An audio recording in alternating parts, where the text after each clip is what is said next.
Not many shows have the ability to be passed down to a younger generation that embraces it as wholeheartedly as their parents did. And so we wondered, what if we tried to meet these newfound devotees on their own turf? The podcast. The two of us had worked together on a ton of projects, both Sopranos related and otherwise. I mean, we did a movie called Nicky Deuce, based on a book by me. The movie The Hungry Ghost, written and directed by Michael, which I starred in, and a number of other films.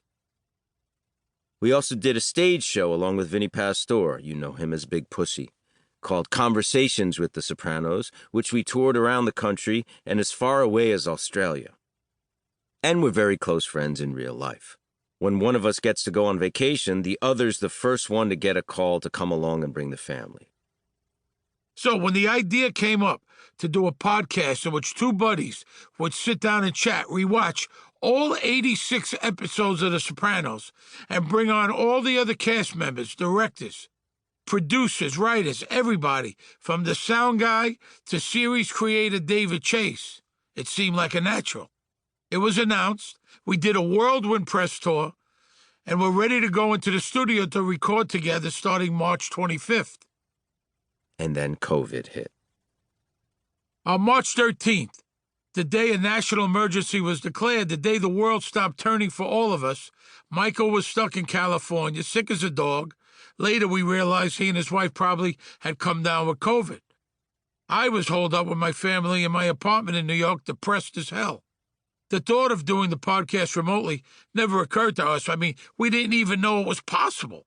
None of us had even heard of Zoom yet. And besides, to be perfectly honest, we didn't think we should do it anymore either. We thought doing a podcast in the midst of all this tragedy was totally tone deaf. After all, who could possibly want to hear us talk about a TV show with all the suffering that was going on in the world? But then we started hearing from fans, both the older generation who watched the show back in the day and the legion of new young followers.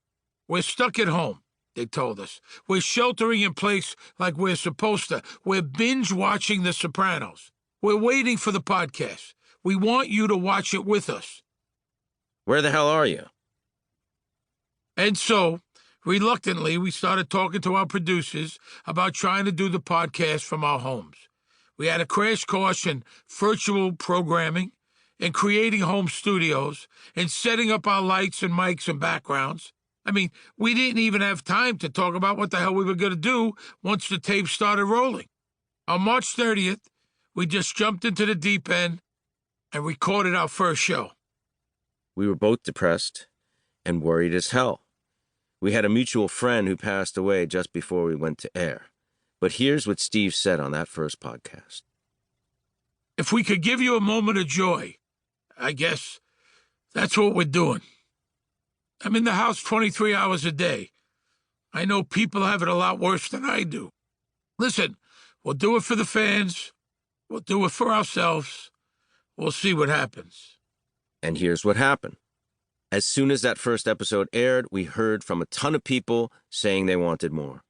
They told us that listening to the podcast buoyed their spirits, and hearing their kind words buoyed ours, more than they'll ever know. Our depression started to lift. We did another episode, and another. And soon all the old gangs started showing up. Lorraine Bracco, Edie Falco, Vinny Pastore, John Ventimiglia, everybody. It was like homecoming week every week. Pretty soon, we got to the point where we couldn't wait to do the next episode. Being with the Sopranos gang always had a kind of rat-pack feel to it. Whenever we got into the studio or met on location, it was always just like hanging out with your old friends on the corner. And this podcast brought that all back to us. It was like no time had passed at all.